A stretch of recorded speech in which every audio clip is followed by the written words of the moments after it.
Welcome to the new school.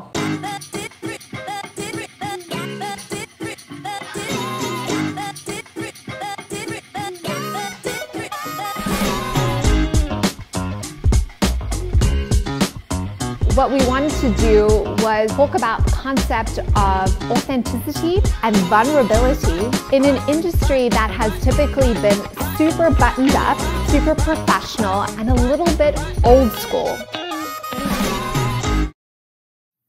And we're recording. Hi. Hi, everyone. We are super excited for episode 1 of the New School Video podcast. And of course, it couldn't be more appropriate than to have our Ficomm CEO, Meg Carpenter, with us. Hi, Meg. Hello, Candace. How are you? I'm so good. I'm super excited to be having this conversation with you. You and I have been talking about, dreaming about, brainstorming about what this video podcast is, the change we want it to create. So I guess before we launch into anything, we named it The New School. What does that mean to you?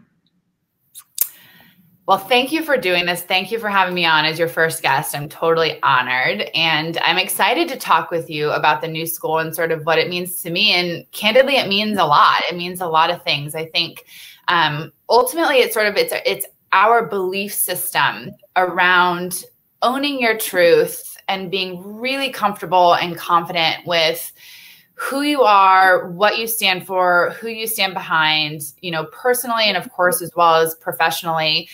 And this is really our opportunity to bring our belief system to the market in a way that can really drive success for businesses. But beyond that, you know, from a marketing perspective, new school means something, right? Like new school within marketing and communication means about being really authentic and vulnerable in your messaging. I think that new school means new ways to communicate on really important topics today, like diversity. And I think for me personally, as an entrepreneur, new school has meant really like a really profound comfort and confidence in believing in myself as an entrepreneur and in aligning my beliefs with the business so that we can move forward in the most productive way. And that has been just totally transformative. So I am excited to be able to talk with you about this today so that, you know, if our experiences can help anyone along their own journey, like to me, that would be an awesome success story coming out of this. So, I mean, we talked about the whole ethos of this is about bringing authenticity and vulnerability into financial services. I think that when I work with most advisors, they have a very heart-driven childhood money story that made them do the work that they're doing. Because the honest truth is you could be doing any job. And so they show up and they do that job for a reason. So using their marketing and communications as a vehicle to create the change that they're seeking to create. When you think about Ficomm, what is the change that you want to create? At Ficomm, we want to help people along this journey. So the change that we want to create is changing businesses within financial services from the old school of communication to the new school of communication. And part of that change is in helping businesses within financial services to understand that that focus on communication can actually drive real commercial success. And when I say commercial, I mean like tangible business value, right? New clients, new assets under management, greater enterprise value. And there's just been so much conversation in recent years about how advisors and advisory firms can do that. And the change that we're looking to create at Ficomm is to help those businesses understand that communication plays such a critical role. So the change we're trying to create is to help businesses transition from the old school of communication to the new school of communication so that they can enjoy really great commercial success. So, I mean, we're preaching about authenticity and vulnerability, but you and I have had many conversations about how it's actually like a really challenging thing to embody in the work environment, specifically in financial services. And for you as the CEO and a young female entrepreneur in financial services, a very historically conservative, male-dominated, what we call old school environment.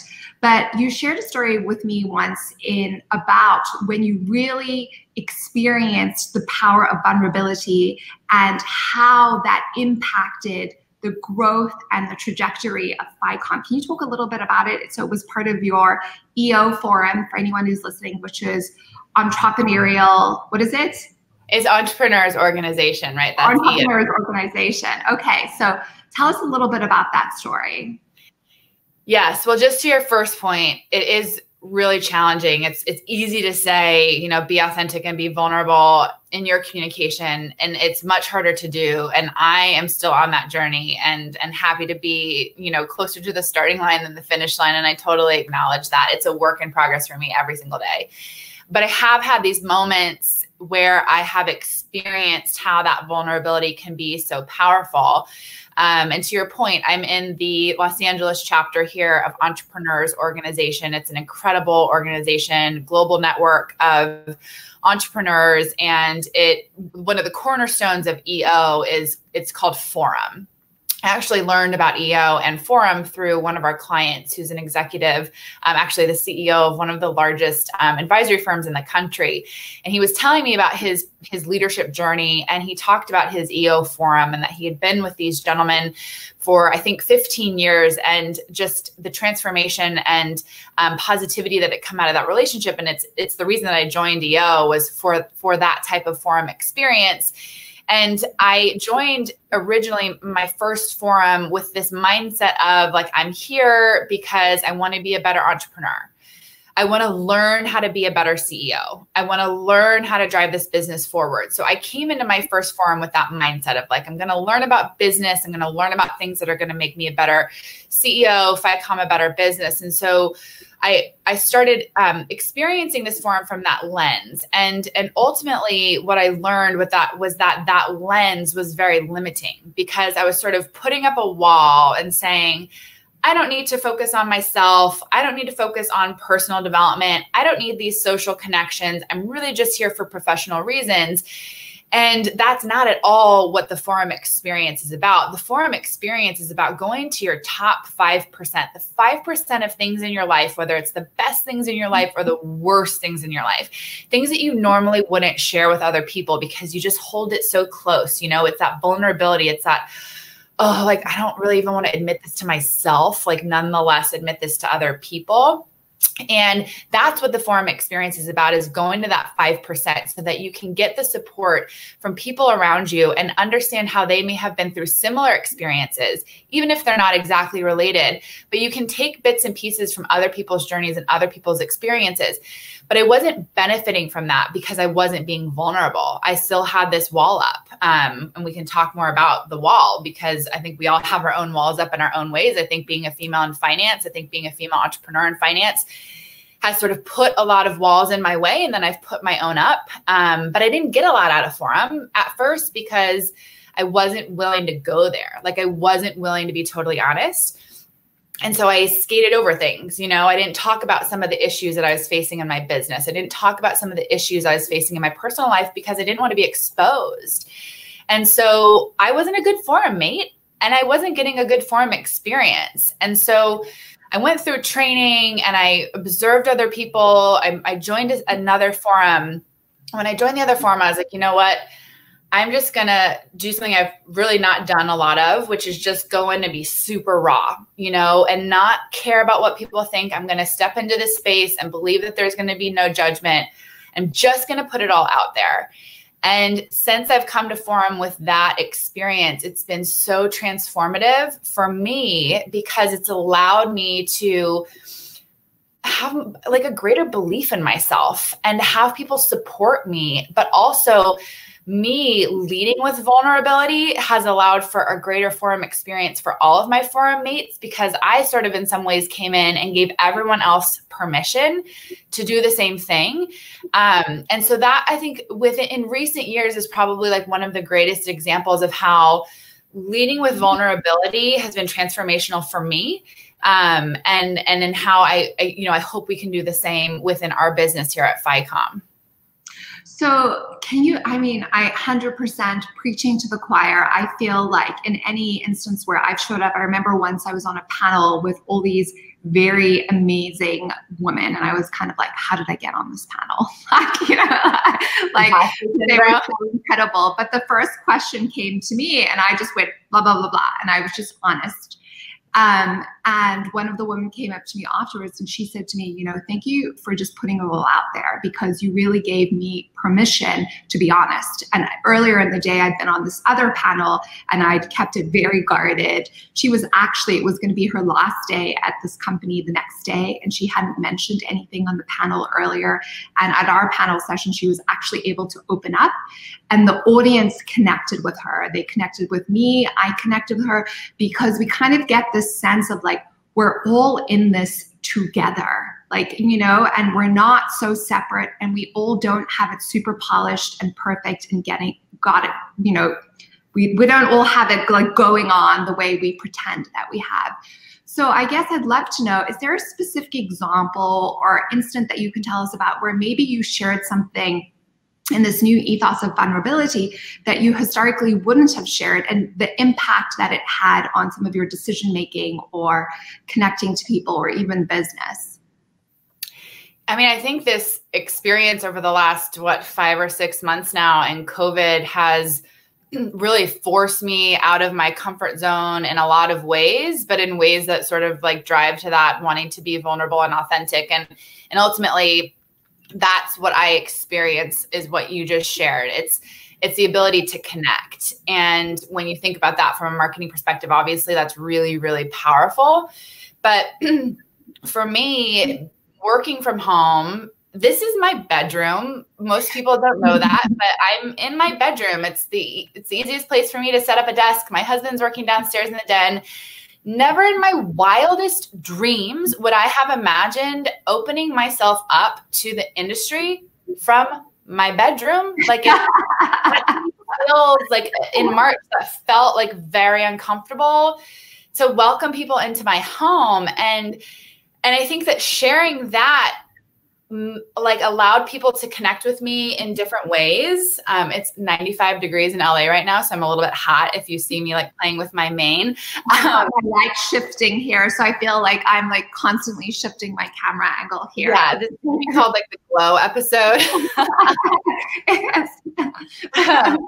But like opening people into my personal life and talking more openly just about how I was feeling, when COVID hit, as a business owner, as an employer, as a mom, as a wife, as a daughter, I shared that with people on video, and you were such a champion of mine to help me believe that that was not just okay, but like actually what was required of me in the moment, because people, like I needed to be connecting with people on that really human level.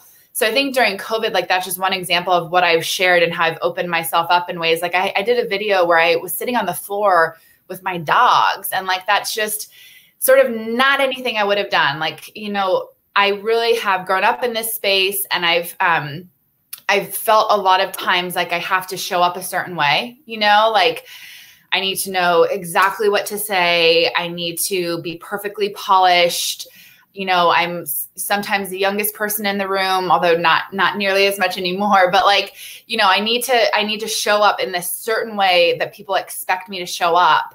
And that really it diminishes my ability to connect with people. And so you can have a certain level of professional success, but it isn't really until you open up to put your true self out there, to be like totally unafraid, to do as much as you can to sort of ease those feelings of self-consciousness and, feeling like the imposter in the room and feeling like you don't belong.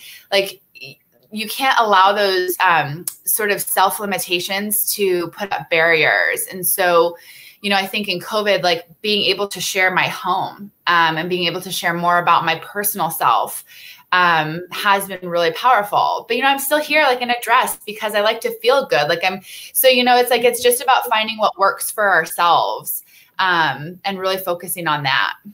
So being vulnerable and like sharing, this is my house, these are my dogs, like my assistant comes in and it's your son. What has that experience been like for you? Have you noticed anything different in the way that you're showing up, in your sense of being? Yeah, absolutely. I mean, I feel like so much of these last 6 months have been just getting into alignment with myself. And that's really why we're here talking today. I mean, that's why we're launching the new school. It's really taught me to be 100% confident in just being who I am. And that sounds so simple, and it's something that we hear all the time. You read it in books, you listen to it on podcasts, you have mentors who encourage you, you have leaders in the industry who demonstrate it, but it's hard. It's hard to show up authentically all the time because you have voices in your head, you have people's perceptions that they're putting on you, you have expectations that you've put on yourself and that others have put on you. And it's really hard. But I think what this last 6 months at home has taught me, because I'm here, I'm working, but I hear my children in the background and I'm enjoying Friday lunches with them. And I'm getting more time to sort of be in my space and in my body and in my mind, because things have slowed down so much. I'm not on the road. I travel quite a bit, did travel quite a bit. So it's really just taught me that this feeling of alignment is really the best place to be. I didn't know that I was missing it, candidly. I think what people don't realize, I think what people don't realize is what you've shared with me is, as soon as you got into alignment, and I know it's always an evolution when you have a business, right? Because there's pivots and there's change and you're responding to like changing conditions. And you and I were on a webcast last week to all these CMOs, and we were talking about that, where so much is changing in marketing and communications that we're just like watching it, that you like to get it right now. And we're not always getting it right because things are moving so fast and pivoting that you have to be paying attention. You have to have your pulse on what's going on so that you can respond appropriately. But when you kind of got clear on, this is who I am, this is what I want the business to be, magically the right clients, the dream clients started calling. It really felt like magic, like I think I sent you a Slack message like, God, are you there? Like, are you listening? Because how else could this be happening in this way? And we all believe what we believe, and, we all approach that sort of mindset from different perspectives, but it really has been powerful because it's about getting super clear on your why, and you've coached me through this process so many times, but like, why do you do what you do? What's your true authentic passion? What does it really mean to you as a human and as an individual? What does that mean for your business? And then who do you do it for? Like, who do you champion? Who do you stand behind? And at Ficomm, we have always been the champion of the RIA. That's where we've all grown up across the organization. We've spent collectively decades upon decades of working alongside advisors. We believe like so fiercely in the important work that financial advisors do for their clients. And, I think over the years, as the business grew and evolved and we achieved, a really strong reputation in the space, and we achieved success, and we continued growing and evolving. And I think, we went a little bit broad. And I think that where we are today is in like, we are the champion of the RIA. So if you're an advisory firm owner or you're a business in this space that helps to build better advisory firms, then like, we're your team. we believe so much in this industry, and like that's where we want to stay. So we want to stay super centered there. And then also the alignment came from just really being clear on that change that we want to create. You know, we want to work with businesses who want to transition from the old school of communication to the new school of communication so that they can enjoy commercial success. We want to help you build a better business, and getting into that alignment and not feeling like we need to be the best here, we need to be the best there, and we need to do all of these things, you know, like that clarity, that moment was so powerful. And whether you believe in, you know, vision casting or manifesting or whatever, you know, you believe in, like it has worked, and it does work, and we see it work every single day. And it is this really powerful feeling. But like for me personally, it was almost like this just really great sense of calm, you know, like I don't have to be spinning in all these other areas to be successful. Like I can be right here, and I can enjoy, and my team can enjoy, and my clients can enjoy all the success that we want because we're here and we're not everywhere. And that sense of calm and confidence has just been like a really amazing experience for me. I mean, I got goosebumps as you were saying that, because here's the reality. It's so interesting because we all know from a marketing and communications perspective, if you stay really, really focused, and that's the new school, on the type of person who wants exactly what you have from someone exactly like you're at your highest and best use. You can like over deliver in so many huge ways, and they can get so much transformation and change and value from you.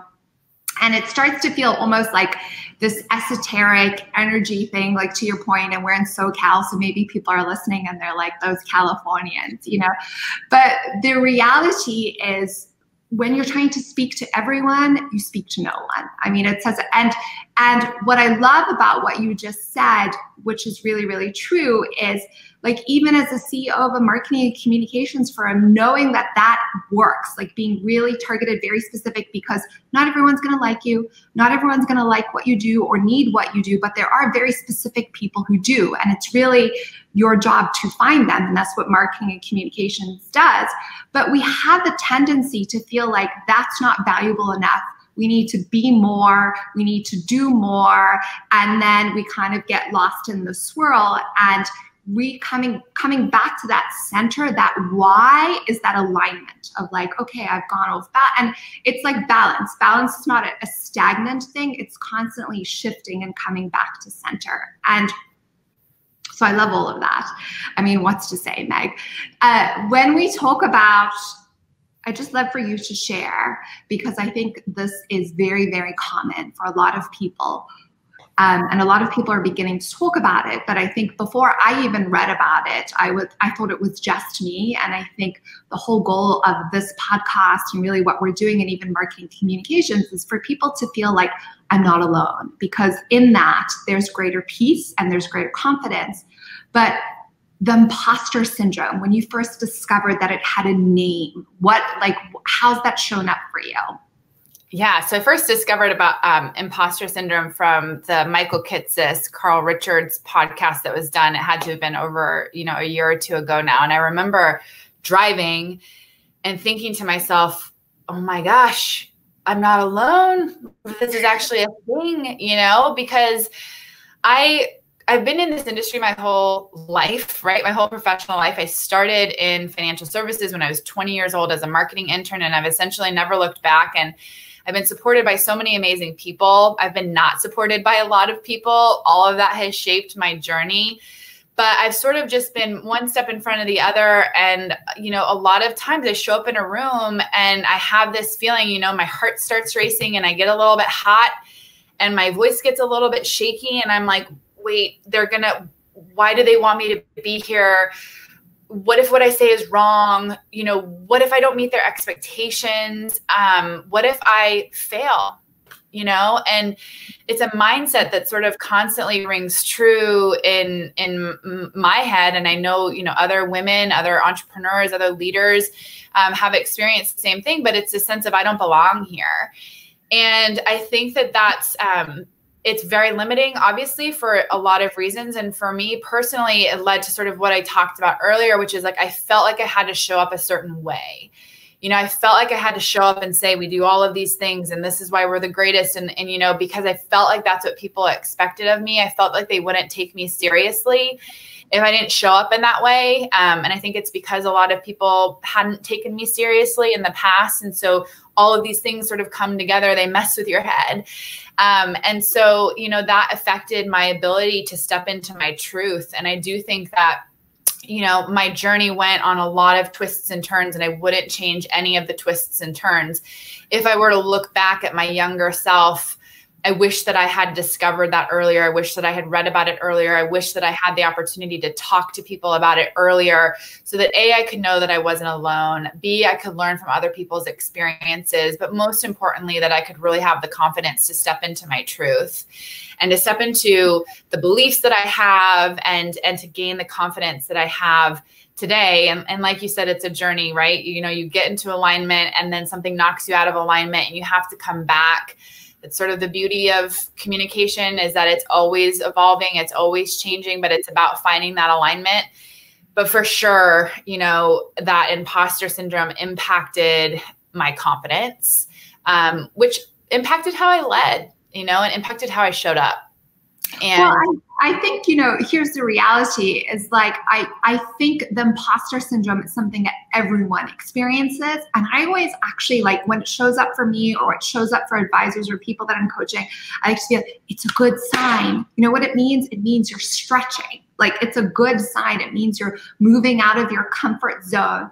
And you can just put it in the back seat. It doesn't need to be driving the car, but just that acknowledgement that, yep, this is what shows up. This is normal. And if it does, it's probably a good sign. Like, you know, it means you're expanding. Right. And it's okay to like not know things, you know, like it's okay to be in a room and have someone ask you a question and for the answer to be, I don't know. That's a really interesting question. Let's talk about it. And let's figure out how together we can get the answer. Or I'm not the expert here, but I have a great friend who is the expert that I'm excited to connect you to. And I mean, I think that goes back to like, I put this expectation on myself that I had to have all the right answers, that I had to know exactly what I was like, that I could answer any question because that's what people expected of me. But now I'm like, you know what, this is what I'm really, really good at. And I'm confident in that. I'm pumped about that. I love sharing that knowledge, my experience, my years of working alongside advisors and advisory firms and businesses that support them. Like I'm all in on all of those things. And if I don't know something, I'm all in on helping you find the answer, but I'm okay now. Like I'm okay realizing that that's acceptable. Yeah, and you're absolutely right. I mean, when you're authentic and you're in your power, and even like, I think the most powerful scenarios I've ever been in is when people said, I got it wrong. I got it wrong. Like, you know, and then we're like, okay, we can all breathe because we are all going to get it wrong many times over. And it's just coming back to that center, that truth, that alignment, that connection with why. Like, why do you do the work that you do? I think it also, from my experience, frees up your energy because you're not like holding so tightly onto an identity or a way of being that like requires so much energy because it's not your truth. It's not really how you are in the world. Yeah. I mean, for me, it allows me to be a better listener. And because I'm not thinking 5 steps ahead, you know, it allows me to be a better listener. And if I can be a better listener, I can be a better leader. And I think that that is really important in communication. And we have so many, you know, advisors and leaders at advisory firms that like, they want to know exactly what the answer is. I want to know the marketing answer that's going to solve all of my problems. And, you know, there's a sense of like marketing firms, communication firms, PR firms, branding firms in this space, like needing to give the answer. And the truth is that we don't always have the answer. It's our job to be really great listeners so that we can help you step into your own why so that you can connect with your clients in the most powerful way possible. Focus on targeted authenticity. Don't focus on reach. Focus on finding the right person that's right for your business. But I can't do that unless I can, you know, sit here and listen and ask you the right questions and help you to get to your why and your who and help you connect that to your business goals and objectives. And so I view like being a good listener as being a good leader, and try to bring that to everything that I do. And it's shedding that sense of like, I have to show up this way. I have to know all the answers to the questions. I have to be, no such thing as perfect, but a lot of us show up and think I got to be perfect. I got to look perfect. I got to sound perfect. My presentation has to be perfect. My proposal has to be perfect. No such thing. So if we just give ourselves permission to let that go, and just to be confident in ourselves, like we will go so much further. Meg, it's been such a joy to have you on. As we close out, we did do the rapid fire questions in our, when we got to do the in-person shoot, like before COVID reshut everything down again.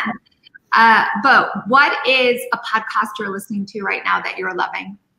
I mean, it's always going to be How I Built This. They're doing the Resilience series right now. So it's How I Built This with Guy Raz. And he's spent the last 6 months or so doing a resilience series, talking to CEOs of businesses who are weathering the COVID storm in their own ways. And so like whenever I turn to a podcast, it's always How I Built This, because I just love hearing other experiences from other entrepreneurs and CEOs.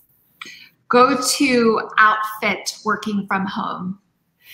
My go-to outfit is usually going to be jeans and a blouse. And when I am really like wanting to feel my powerful, authentic self, I'll put on a pair of heels and I'll be like click-clacking around up here. And I'm sure my kids and my husband and my nanny are like, why is she wearing heels up there? I'm like, because this is where I am today. This is how I want to.